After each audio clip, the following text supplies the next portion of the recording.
ये SSC mains में आया हुआ एक क्वेश्चन है।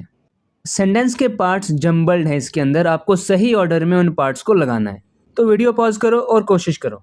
चलो देखते हैं कैसे पता करना चाहिए कि कैसे सेंटेंस स्टार्ट होगा, कैसे ख़त्म होगा, कैसे पता करें कि सेंटेंस के अलग अलग पार्ट्स में कौन सा पहले आना चाहिए।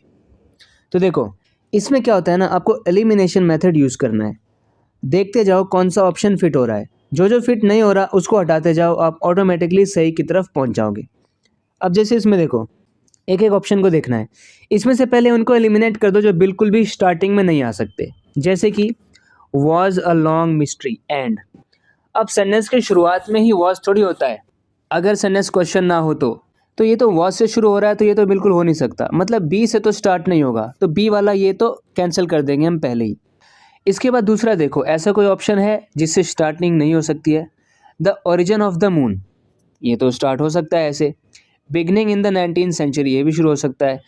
3 competing theories emerged to solve it, किसी चीज़ को सॉल्व करने के लिए 3 थ्योरीज ने इमर्ज किया, 3 थ्योरी निकल के आई इट को सॉल्व करने के लिए। ये इट क्या है? अब आप ये सोचो, क्या सेंटेंस की शुरुआत में आप ऐसा कुछ बोल सकते हो, 3 companies theories emerge to solve it? ये इट तो पता ही नहीं हमको, ये इट किसी ना किसी चीज़ को रिफ़र कर रहा है ना, किसको रिफ़र कर रहा है ये तो हमें पता ही नहीं है। तो इट हम तब लगाते हैं जब हमारे लिसनर को पहले से पता है हम इट किसको बोल रहे हैं। तो यहाँ पे तो बताया ही नहीं है, मतलब डी से भी शुरुआत नहीं हो सकती है, तो डी को भी हम, इसके अंदर कोई ऑप्शन है, ये देखो तीसरा ऑप्शन है जिसके अंदर डी से शुरुआत हो रही है।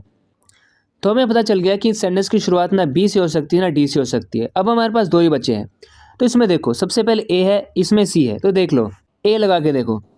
Beginning in the 19th century, क्या हम इससे शुरुआत कर सकते हो? देखते हैं, ए के बाद बी लगाना पड़ेगा आपको। Beginning in the 19th century was long a mystery.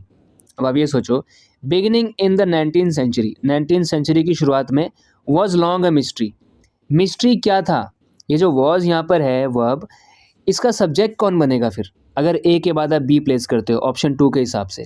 Beginning in the 19th century was long a mystery, was को कोई सब्जेक्ट नहीं मिल रहा है।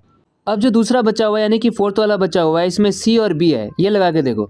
सी के हिसाब से the origin of the moon was long a mystery, अरे ये तो समझ में आया कि जो मून का ओरिजिन है वो लंबे समय तक एक मिस्ट्री था। The origin of the moon was long a mystery and, फिर है ए, and beginning in the 19th century 3 competing theories emerge to solve it. देखो हमें ये भी पता चल गया इट किसको डिनोट कर रहा है, ये इट एक्चुअली में मिस्ट्री को डिनोट कर रहा है कि इस मिस्ट्री को सॉल्व करने के लिए 3 थ्योरीज ने इमर्ज किया। तो हम ऑटोमेटिकली सही ऑप्शन पर पहुंच गए जो कि ऑप्शन नंबर 4 है।